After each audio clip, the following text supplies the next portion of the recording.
قسم به جلد کتابی که در بخارا سوخت. قسم به جلد کتابی که در بخارا سوخت. قسم به دست خطی چرم پوشی دیوانش. این ادیروی که میبینید، همین کوها، همین غارها بسیارش قبرستان کتاب است. این همین هفته ما به درواز سفر داشتیم، در هم دهه عمرک یک غار چپه شده است، یک غار کوهی، در درونش تل تل کتاب، همش خاکستر شده است، همین حرفاش اکتا اکتا مونده است. همین ادیرو و کوهای همین جمع پوری همین است. مردم کتابا را گور کردن، پنهان کردن. چون کشور این سرزمین پوری کتاب بود. برای همین میگم قسم به جلد کتابی که در بخارا سوخت.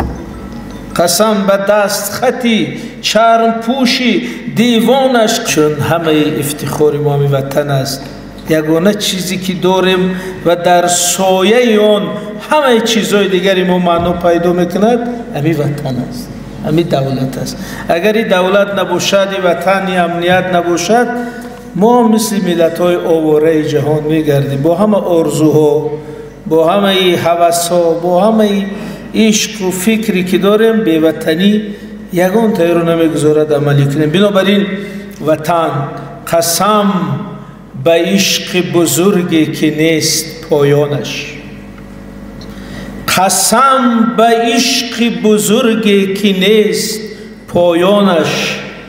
قسم به گردش تقدیری گردگردانش. چقدر سرنوشت گردگردان داشته. برای میگه قسم به گردش تقدیر گردگردانش.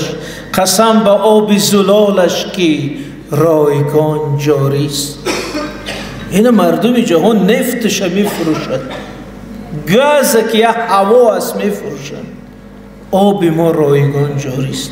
قسم به آب زلالش که رایگان جاری است.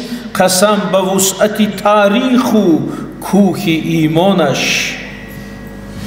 قسم به لاله دشتش که سرخ می روید به رنگ خونی رگ گردنی نیاگانش. قسم به عزم بهاری که بعد هر کشتن قیام میکند از سینه زمستانش.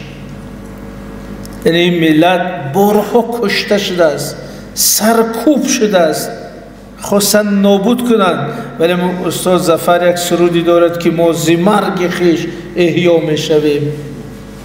یعنی دوباره از قلب زمستان هم چون بهار بیرون شده است. قسم به عزم بهاری که بعدی هر کشتن قیام می کند از سینه زمستانش. قسم به جلد کتابی که در بخارا سوخت. قسم به جلد کتابی که در بخارا سوخت. قسم به دست خطی چرم پوشی دیوانش. این ادیروی که میبینید، همین کوها، همین غارها بسیارش قبرستان کتاب است. این همین هفته ما به درواز سفر داشتیم، در هم دهه عمرک یک غار چپه شده است، یک غار کوهی، در درونش تل تل کتاب، همش خاکستر شده است، همین حرفاش اکتا اکتا مونده است. همین ادیرو و کوهای همین جمع پوری همین است. تومش یعنی بازیافت هم شده.